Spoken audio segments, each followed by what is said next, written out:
And good news as we talk about hurricane season is that we are not expecting or seeing anything out there in the tropics, right, Colleen? Right. It's nice and quiet for our first full week of hurricane season. We don't have anything to worry about. Right now, the upper level winds are just too busy for anything to form. They need calmer winds for tropical development out in the Atlantic Basin, as well as the Caribbean and the Gulf. And also, we have some Saharan dust. Now, I will say the temperatures are spot on. We need temperatures, sea surface temperatures, to be at least 80 degrees. Well, in Tampa Bay, it's around 85. So the temperatures are there, but we have the dust that's helping us out, pretty common for this time of the year.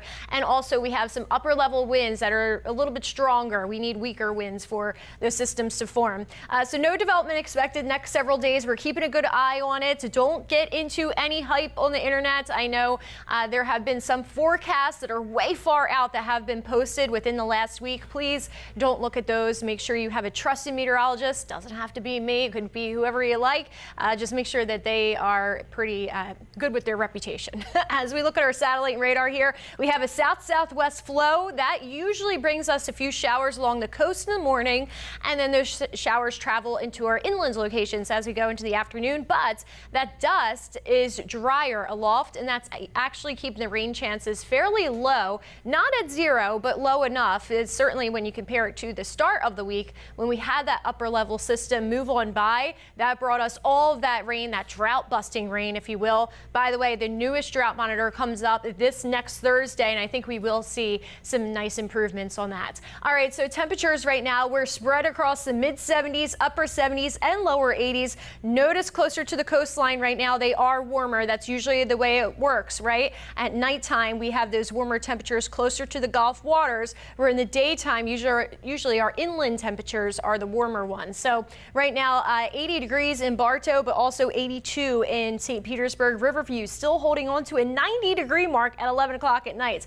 Wesley Chapel 79. Any way you slice it, it's warm, it's uncomfortable outside, and we're really getting no relief with the humidity. For tonight, 78. That's well above average. Usually we're around 75 for an overnight low for Tampa. So you can see that it's another warm night. And tomorrow, 91 for the daytime high, which is actually close to average. But the catch is you factor in the humidity and it feels like it's in the triple digits. That's why we keep driving home that heat index and how important it is to pay attention to that number, that heat index, or sometimes called the feels like temperature, because it's how it feels to your body, and you can have some heat stress in conditions like this. So again, it feels like the triple digits even though it's 91. Here's Futurecast. Again, we may squeeze out a brief little shower across Polk County around I-4 close to 2:30, 3 o'clock, but most of us will be on the dry side. A couple clouds out there for tomorrow, but a nice amount of sunshine too. Basically what we saw for today. And then here's those westerly winds doing their thing,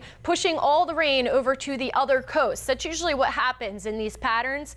Now this upcoming week, we will have a little change up in the pattern where we will get some southeasterly winds, and that will bring us back to our rainy season schedule where we have better rain chances as we finish off the work week. So 7-day forecast here, you'll see those 90-degree temperatures are sticking around. The rain chances are a little bit higher from Tuesday onward, and that's all due to that pattern change. My big suggestion, go to the beach and stay in the AC, stay cool.